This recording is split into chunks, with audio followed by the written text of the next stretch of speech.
bambia mio yao ni kunye nangai na makunde nangai na makunde nangai na kunye nangai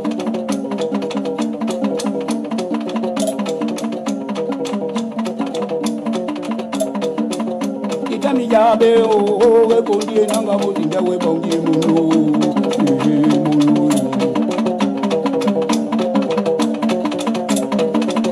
na mimi ngonga o komore dikagede o bya mula emunu odo de o na kunina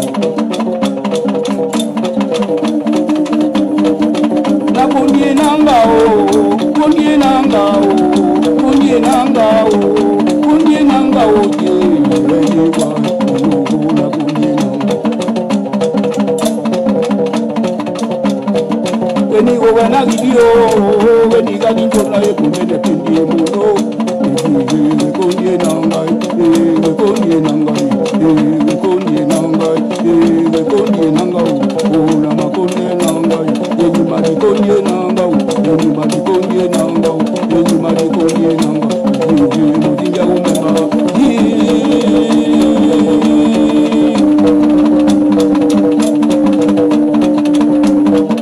owa jami mozunda o ne ya pemba umbuka mokoko ebulu Muwajami, Kundona Pemba Muwajami,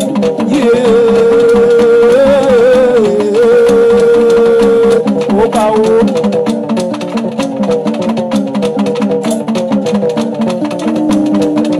Na kunye nangao,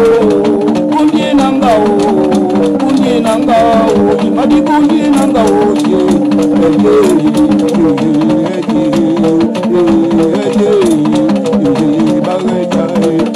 amakonde nangao amatongo bao amakonde nangao tamatande yejao amakonde nangao amatongo bao amakonde nangao tamuke bao konye nangao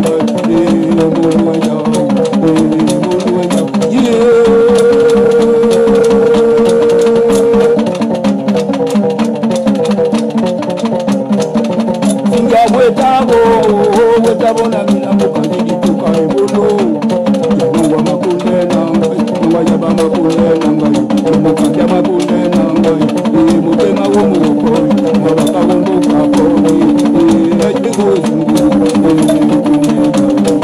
na makunde nangai na makunde nangai imari kunde nangao kunde nangao kunye nangao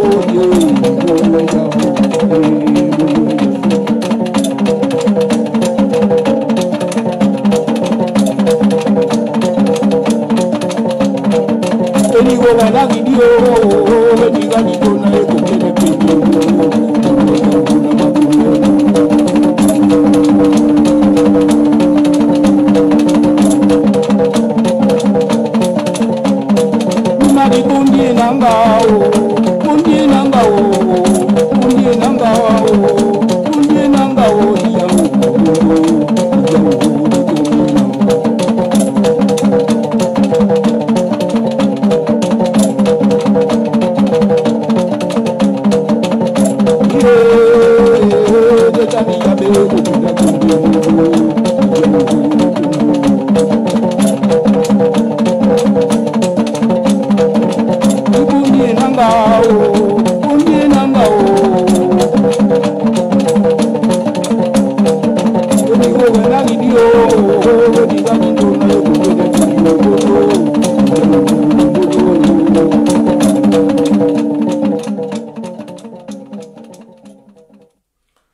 Bonjour Rose Christiane Raponda Osuka Raponda, voilà. Merci de me recevoir chez toi. Rose Christiane Osuka Raponda, je vais être un peu plus régulier, le peu de temps qui te reste à la primature, parce que tu es une première ministre par défaut et par intérim. On sait que tu es en train de chauffer la place de Guy Patrick Obiang, l'ami très personnel de Sylvia Bongo, et que d'ici là, il viendra occuper sa place pour que tu ailles au Sénat remplacer Lucie Milebou. De toute façon, vous faites ce que vous voulez, mais je viens te demander une chose: ne touche pas aux réseaux sociaux. J'ai appris que tu es sur le point, enfin, ton gouvernement de pacotille et toi-même, vous êtes sur le point de censurer les réseaux sociaux au Gabon. Vous êtes en train d'élaborer un arsenal juridique très répressif pour traquer tous ceux qui essayent de critiquer le régime obsolète et corrompu que tu sers avec excès de zèle. Je voulais donc te demander de ne pas toucher aux réseaux sociaux. Je crois que ce serait l'erreur de trop. Rose Christiane Osuka Raponda, les réseaux sociaux sont devenus aujourd'hui la radio et la télévision des Gabonais. Vous avez tout fait pour bâillonner la presse au Gabon. Vous avez tout fait pour réduire la télévision nationale en votre caisse de résonance. Elle est là pour faire des dithyrambes à longueur de journée en faveur de votre régime obsolète et corrompu. Et les seuls canaux qui informent les Gabonais aujourd'hui, ce sont les réseaux sociaux. Alors, il est hors de question pour ton gouvernement de pacotis, de toucher aux réseaux sociaux. Ne touche pas aux réseaux sociaux. Ce n'est pas vous qui avez fabriqué les réseaux sociaux. Ce n'est pas vous qui avez créé Facebook et YouTube. Ceux qui ont créé Facebook et YouTube savent pourquoi ils l'ont fait. Parce que les réseaux sociaux sont devenus un facteur de rapprochement des peuples. C'est devenu le seul canal qui donne l'information à temps réel. Grâce aux réseaux sociaux, on a pu sauver de nombreuses vies humaines. Regarde l'histoire du petit garçon, le bébé plutôt, qui a été vendu. Il aura fallu que des lanceurs d'alerte ferraillent de leurs plumes et de leur voix contre cette vente illicite d'un être humain. Alors il est donc nécessaire de garder les réseaux sociaux en l'état. Ne touchez pas aux réseaux sociaux. Je crois que c'est une stupidité de plus de votre part. Vous gagnerez à laisser les Gabonais s'exprimer librement. Pourquoi il y a une ruée de Gabonais aujourd'hui sur les réseaux sociaux? C'est parce que tout simplement vous avez obturé tous les canaux d'information. Vous avez verrouillé Gabon Télévision. Vous en avez fait votre caisse de résonance. Aujourd'hui, aucun opposant radical ne peut passer sur cette chaîne de télévision qui est pourtant pour le peuple. Les chaînes de télévision publiques sont payées par l'État. Le personnel qui travaille est payé par l'argent du contribuable. Ce ne sont pas vos chaînes de télévision. Mais vous avez tout fait pour verrouiller ces canaux d'information. Parce que tout simplement vous êtes stupide. Vous n'avez pas compris que c'est en discutant, c'est en faisant circuler l'information que beaucoup de choses peuvent évoluer dans la société. Quand vous êtes toujours en retard, vous souffrez de cet anachronisme mental et vous ne comprenez pas la nécessité de laisser les médias libres. Tous les pays évoluent aujourd'hui, ont laissé les médias faire le travail. Quand on appelle le quatrième pouvoir, ce n'est pas par hasard. C'est parce que les journalistes pensent le pays, orientent ses choix et pèsent sur leur destin. Pèsent sur le destin de ces pays. Et vous, comme vous êtes stupide, vous n'avez pas compris ça. Voilà ce que vous faites du Gabon aujourd'hui. Vous avez fait du Gabon aujourd'hui votre cours où vous faites du n'importe quoi, où vous imposez des lois stupides, des lois qui en disent long sur votre médiocrité. C'est que vous oubliez une chose. c'est que, à force de comprimer les Gabonais, le verrou finira par sauter. Ils vont faire sauter le verrou. Ils vont faire sauter le verrou. Il faut laisser les gens s'exprimer. Rose Christiane Osuka Raponda. Je vais te prendre l'exemple bête parce que toi aussi tu es bête. Il faut que tu comprennes. Quand tu es dans ton foyer là, avec ton mari, quand vous ne pouvez plus vous dire bonjour, vous ne pouvez plus parler, est-ce que ça produit un progrès dans votre foyer, dans ton foyer? Quand tu ne peux plus parler à ton mari, est-ce que ça te permet d'avancer? Vous arrivez à vous lancer même les bouteilles quand vous ne pouvez plus parler. Oh, le dialogue est important dans ces pays que le Gabon. Pourquoi vous voulez tout verrouiller? Vous pensez que vous êtes bien? C'est parce que vous avez des choses à cacher, justement. Quand vous traînez des tares, vous voulez cacher tout ça. Vous ne voulez pas que les gens s'intéressent à vos tares. Parce que la vache qui a une plaie au dos craint que le corbeau s'y pose. La vache qui a une plaie au dos craint que le corbeau s'y pose. Si vous n'avez pas de choses, vous n'avez pas de choses à cacher, vous ne feriez pas ce que vous faites en ce moment. Vouloir censurer les réseaux sociaux. Ce n'est pas normal.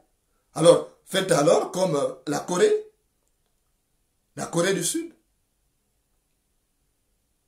Comme ça, vous supprimez les réseaux sociaux, ça n'existe pas. Vous faites du Gabon ce que vous voulez. Comme ça, vous pouvez porter les caleçons sur la tête, personne ne va vous critiquer. Vous ne pouvez pas faire du Gabon ce que vous êtes en train de faire. À un moment donné, vous allez recevoir le châtiment que vous méritez. Les Gabonais ne méritent pas ce que vous faites. C'est stupide d'avoir une idée aussi saugrenue comme celle de verrouiller les médias, les nouveaux outils de l'information et de la communication. C'est stupide de votre part. Vous n'avez rien compris. Pourquoi vous êtes bête comme ça? Pourquoi vous êtes bête comme ça? Vous n'arrivez pas à comprendre que ce n'est pas bien, que le pays est en train de s'engager sur une mauvaise voie, qu'à un moment ou à un autre, ça va péter. Quand les Gabonais seront trop comprimés, à un moment donné, ils seront obligés de se sacrifier.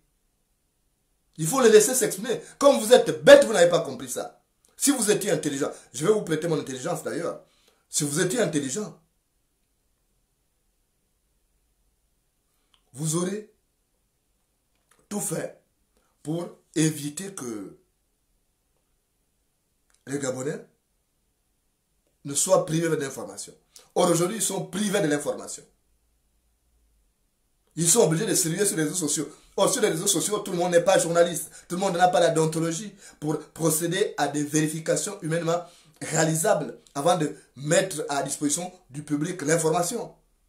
Vous aurez dû laisser ces rôles-là à la télévision, à la radio et aux journaux dont le personnel est formé.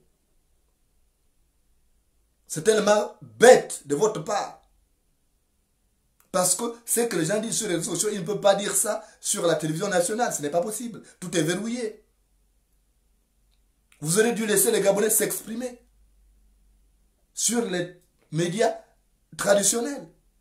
Mais vous verrouillez tout. Maintenant, vous voulez verrouiller Facebook. Vous pensez que tout ça, ça va marcher? Vous pensez que les gens seront là pour dire, bon, allez, faites ce que vous voulez? Mais à un moment ou à un autre, ça va barder. Tous les pays qui ont pratiqué la pensée unique, tous les pays qui ont pratiqué cette dictature-là, ont fini mal. Ils ont des dictatures qui ont amené cette démarche-là, ont mal fini. Et votre dictature est chancelante, elle va tomber. Parce que le bois léché par le feu ne tarde pas à tomber. Donc, il faut arrêter ce que vous faites là. Ce n'est pas normal. Vous ne pouvez pas verrouiller les médias traditionnels parce que vous voulez faire plaisir à qui que ce soit. Ce n'est pas normal ça. Il faut arrêter ça. Les médias traditionnels, ce n'est pas votre télévision. Vous n'allez pas faire ce que vous faites là. Facebook, ce n'est pas vous qui avez créé. C'est vous qui avez créé Facebook. Vous êtes incapable.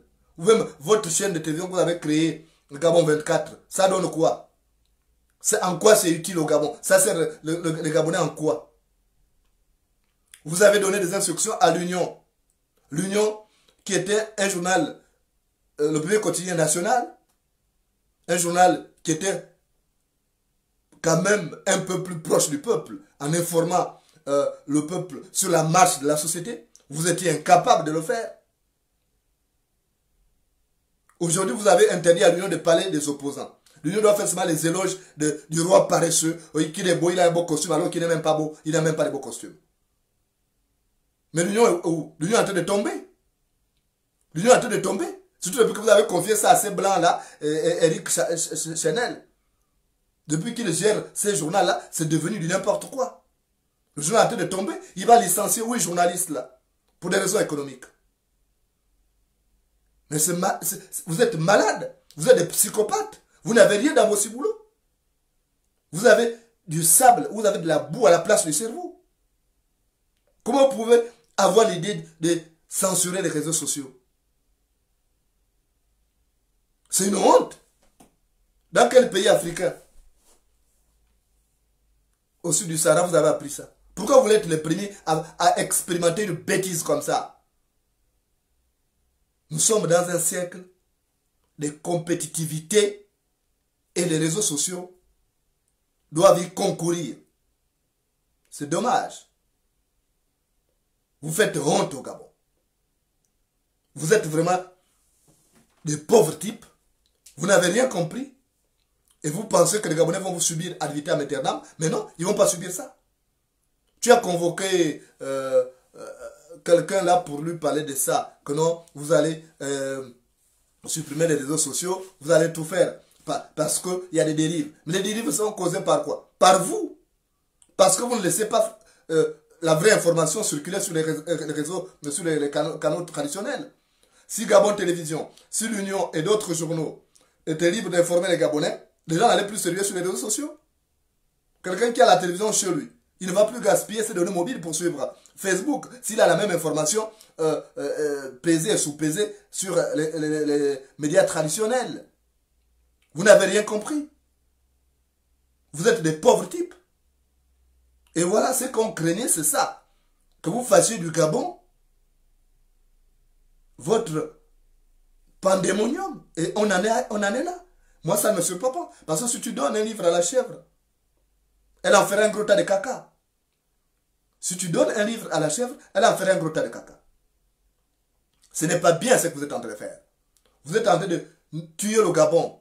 Le Gabon, c'était le fleuron de l'Empire africain. C'était un pays digne. Une radio comme Africa numéro 1 qui a attiré beaucoup de Gabonais, beaucoup d'étrangers au Gabon. Vous l'avez tué. Vous êtes incapable parce que vous êtes des médiocres. Vous n'avez rien, vous n'avez aucune compétence. Vous êtes fort pour faire la promotion de la lascivité, de l'immoralité. Mais en ce qui concerne le développement du Gabon, zéro. Toi, tu fais... Qu'est-ce que tu as fait depuis que tu es Premier ministre? Depuis que tu es Premier ministre là, d'Ali Bongo, tu as fait quoi? Rien, absolument rien. Même un cabinet, tu n'as pas pu former le cabinet parce que tu es là provisoirement. Tu es incapable de former un cabinet. Donc tu travailles en quoi? Tu n'es pas Premier ministre. Tu es vaguemestre. Parce qu'un Premier ministre arrive, forme son cabinet à une équipe avec laquelle il doit travailler. Mais toi, tu n'as même pas formé ton cabinet. Tu es une honte. Tu es une honte. Si tu ne peux pas aider le peuple gabonais à sortir des sentiers battus, alors il faut le laisser. Si tu n'aides pas le lépreux à allumer sa pipe, ne lui enlève pas son tabac. Si tu n'aides pas le lépreux à allumer sa pipe, ne lui enlève pas son tabac. Vous êtes nuls, vous êtes des médiocres, vous n'avez rien foutu pour le Gabon. Regardez ce que vous avez fait du Gabon. C'est une honte aujourd'hui. J'ai honte de ce pays qui m'a vu naître. Ce pays qui était envié aussi bien par l'Afrique que par les autres continents. Un pays qui avait tout pour réussir. Mais comme ce sont des médiocres comme vous, des apatrides comme vous, parce que ça, ce ne sont pas des comportements dignes des vrais Gabonais. Vous êtes des Gabonais d'occasion, vous êtes des Gabonais de pacotis. Comme vous avez été adoptés, et voilà ce que vous faites du Gabon. Vous n'aimez pas ces pays. Vous n'aimez pas le Gabon. Vous êtes des apatrides. Vous êtes une bande de métèques, profito-situationnistes. Seuls les intérêts guident vos esprits. Vos esprits mercantiles. Vos âmes corrodées. C'est ça. Il n'y a rien. Vous ne pouvez pas faire du Gabon ce que vous êtes en train de faire. Ce n'est pas normal. Vous pensez que parce que vous aurez bloqué les réseaux sociaux là-bas, les Gabonais ne vont plus parler. Il y a des Gabonais qui sont à l'étranger. Vous allez aussi verrouiller Facebook en France, aux États-Unis, au Canada, en Allemagne, en Angleterre. Parce que les Gabonais sont partout aujourd'hui. Donc, tout ça, c'est peine perdue. Faites ce que vous voulez, mais on va contourner ça. Comme vous êtes stupide, tout ce que vous faites, on comprend. Parce que c'est grâce à son intelligence que l'intelligent comprend pourquoi l'imbécile réussit. C'est grâce à son intelligence que l'intelligent comprend pourquoi l'imbécile réussit. Donc, faites ce que vous voulez. Nous réfléchissons déjà aux voies et moyens pour contourner la censure que vous voulez imposer au Gabon. Aujourd'hui, il y a des journaux en ligne qui sont lus à l'international. Vous pensez aussi les censurer? Allez-y. Mais nous, depuis l'extérieur, nous allons donner l'information. Facebook à l'extérieur va continuer à fonctionner. Vous pouvez tout supprimer au Gabon. Faites comme la Corée du Nord.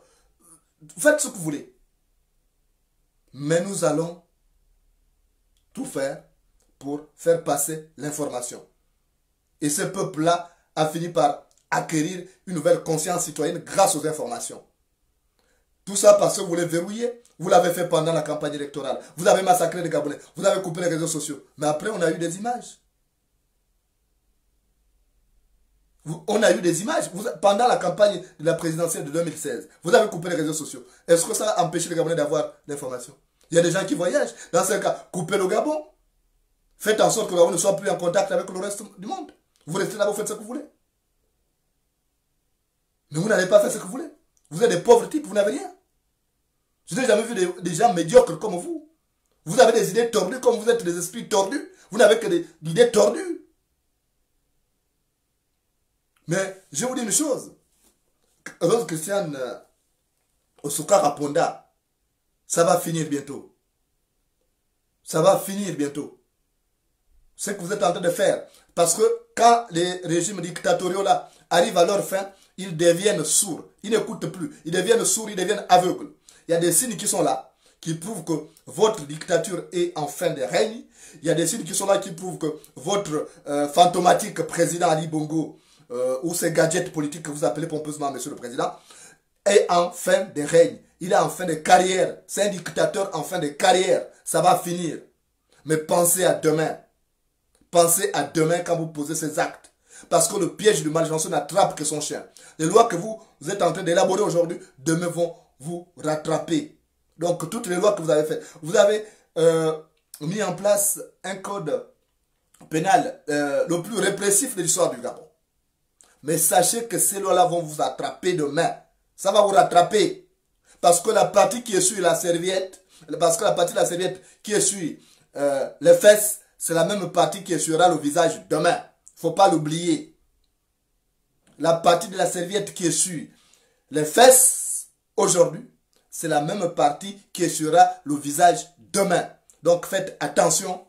Parce que tout le mal que vous êtes en train de faire au Gabon, mais les Gabonais sont écœurés.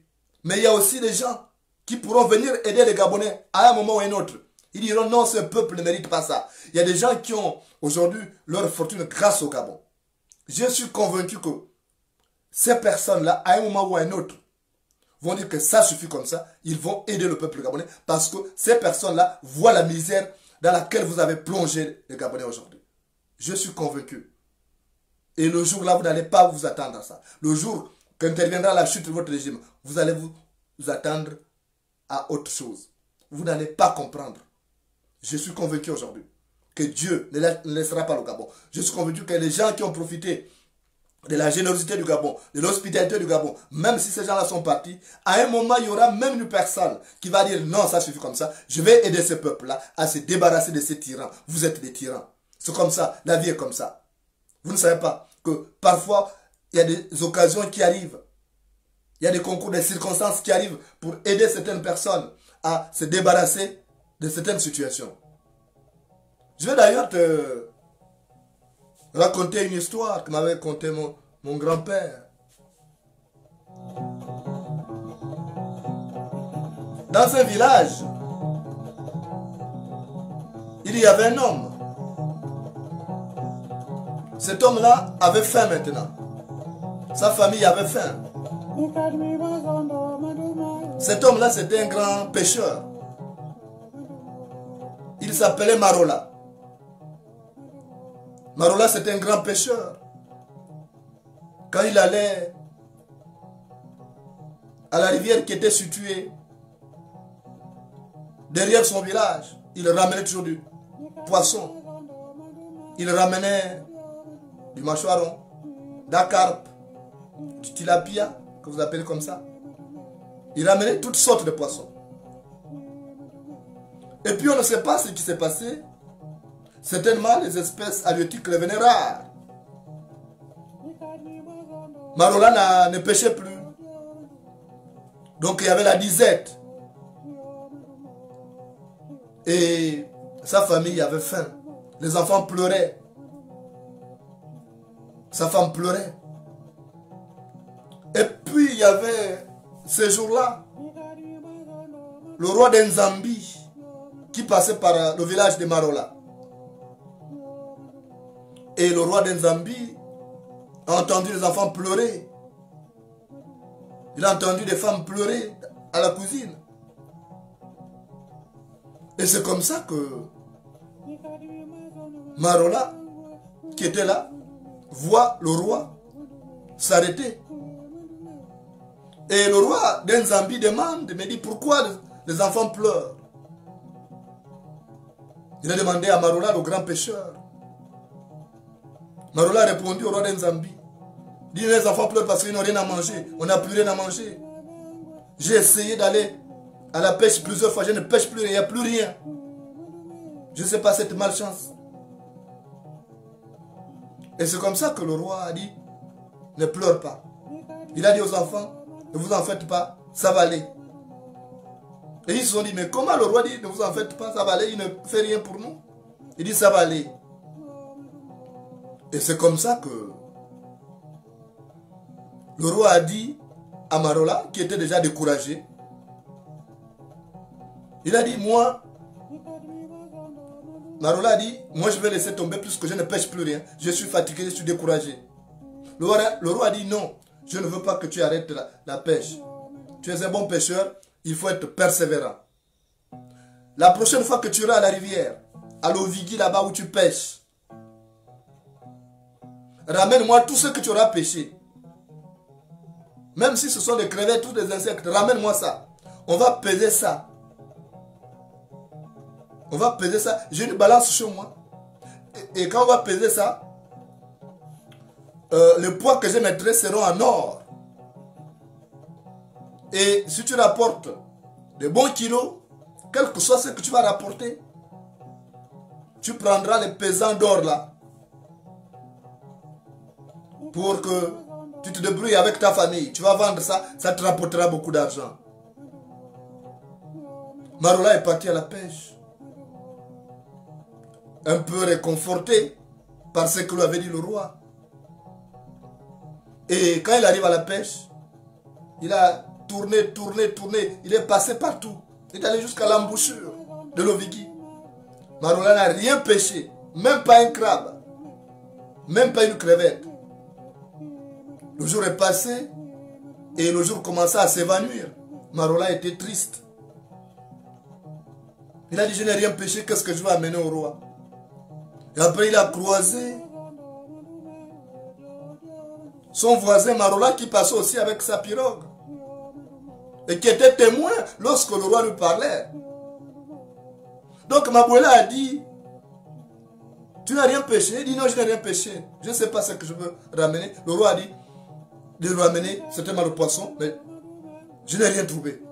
Mes enfants vont mourir de faim. Maboula lui a dit, non. Moi j'étais là quand le roi te parlait. Le roi ne t'a pas dit de ramener forcément du poisson. Il a dit, tout ce que tu vas pêcher, il faut ramener.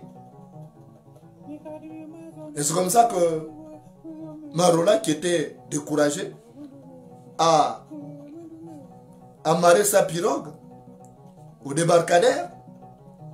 Et il a eu le réflexe de lancer encore son hameçon. Et il a senti comme s'il y avait un poisson au bout du fil. Et quand il a enlevé l'hameçon de l'eau, c'était une feuille. Marola était découragé. Il dit, mon Dieu, je pensais que c'était un poisson de dernière minute. Ce n'est qu'une feuille. Marola a dit, prends la feuille.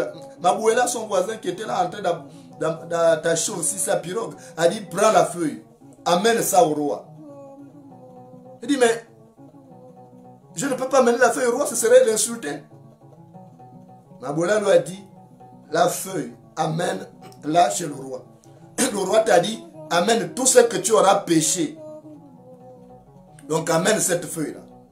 Mais la feuille pesait. Et c'est comme ça que, donc, Marola est parti. Il a pris la feuille. Il s'est mis en route pour chez le roi d'Nzambi. Et comme le roi d'Nzambi habitait au sommet d'une colline, il l'a vu venir avec la feuille à la main. Il a commencé à rigoler. Il a dit, oh le pauvre, il n'a rien apporté. Oh le pauvre, la galère n'est pas finie. Et donc, Marola a dit, mon roi, je n'ai rien trouvé. Je n'ai trouvé que cette feuille-là. J'ai passé toute la journée. J'étais persévérant, mais je n'ai rien trouvé. Rien que la feuille-là. Mais c'était la feuille d'un fromager. Et le roi a dit, on va essayer de peser. Si elle pèse, je mettrai un côté la feuille et l'autre le pesant d'or. Si elle pèse, tu prendras les pesants d'or, tu vas les amener avec toi. Comme ça, tu deviendras riche avec ta famille. Et c'est comme ça que le roi a demandé à ses serviteurs à ce sujet d'amener la balance. Donc il a mis un côté le pesant d'or là, de poids là. Et l'autre il a mis la feuille que Marola avait ramenée de la pêche. Et contre toute attente, la feuille pesait plus. Il aura fallu 3 pesants d'or, 3 poids en or pour équilibrer. Et c'est comme ça que le roi a dit, tu as gagné. Prends les 3 pesants d'or là, va. C'est un trésor que tu as maintenant. Tu vas aller les vendre, tu auras de l'argent. Tu es riche. Ta famille ne va plus mourir de faim. Tu n'auras plus besoin d'aller pêcher. Et c'est comme ça que Marola a pris ça. Il est parti. Mais derrière, les gens se sont mis à se poser des questions. Comment une feuille que Marola a pêchée peut peser comme ça, valoir 3 pesants d'or? Il dit non, il y a un problème. Ce gars-là, il a triché. Ils ont ouvert une enquête. Comme les gens sont souvent jaloux comme vous. Ils ont ouvert l'enquête pour dire, est-ce qu'il n'est pas magicien? Mais les gens qui étaient là, ils disent, non, le monsieur là, non, il est timide, il ne peut pas être magicien. Il ne peut pas être magicien. C'est un coup de chance, c'est un concours de circonstances. Ils ont fouiné. Et même lui-même ne savait pas. Parce qu'il avait oublié qu'il avait rendu service. C'est pourquoi il faut faire du bien. Qu'est-ce qui s'est passé? En réalité, Marola avait sauvé un petit fromager. Parce qu'il y avait le voisin de son père qui était laboureur, qui était en train de labourer son champ. Et il avait coupé un petit fromager qui poussait et l'avait jeté. Et Marola, quand il était adolescent, avait vu le fromager, le petit fromager coupé là. Et il a dit, mon Dieu, pourquoi ils ont coupé ça? Il a repris ce fromager et il est allé le planter à un endroit où il était sûr que personne ne viendrait couper ce fromager. Et c'est comme ça que ce fromager avait poussé. Et ce fromager était resté reconnaissant vis-à-vis de Marola. Parce que sans Marola, il serait mort là, séché. Et aurait peut-être fini comme bois de chauffage. Donc, le fromager avait vu Marola en détresse. Il a dit, cet homme a un bon cœur, il ne mérite pas cette galère-là. Et avait fait tomber donc sa feuille dans l'eau. Sa feuille qui était devenue une fortune. Elle a donné la fortune donc à Marola en reconnaissance des services rendus. Et moi je suis convaincu que parmi ces personnes qui ont été au Gabon, qui ont eu des services rendus, que le Gabon a nettoyé, a tout fait pour aider le Gabon à sortir de là. Parce qu'un bienfait n'est jamais perdu. Faites donc tout ce que vous voulez. Mais sachez que il y aura un libérateur. Il viendra. Il va sauver le peuple gabonais opprimé par vous aujourd'hui. Il va sauver le peuple gabonais comme la feuille là avait sauvé Marola et sa famille de la famine. Parce que la vie est comme ça. Tout ce qu'on fait nous revient toujours. Que ce soit le mal ou le bien, ça nous revient toujours. Donc faites ce que vous voulez. Coupez les réseaux sociaux. Faites tout ce que vous voulez. Mais sachez qu'il y aura le retour de la manivelle.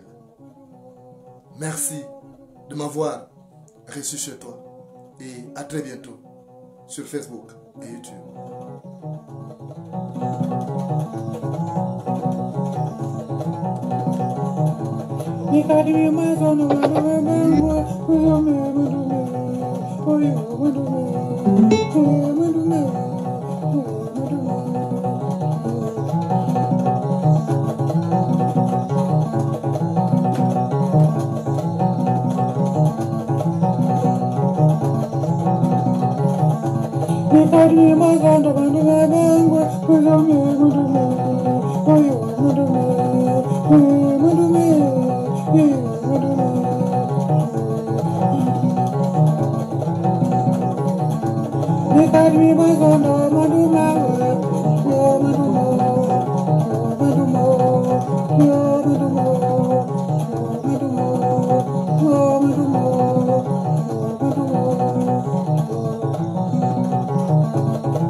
Nanga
Jehovah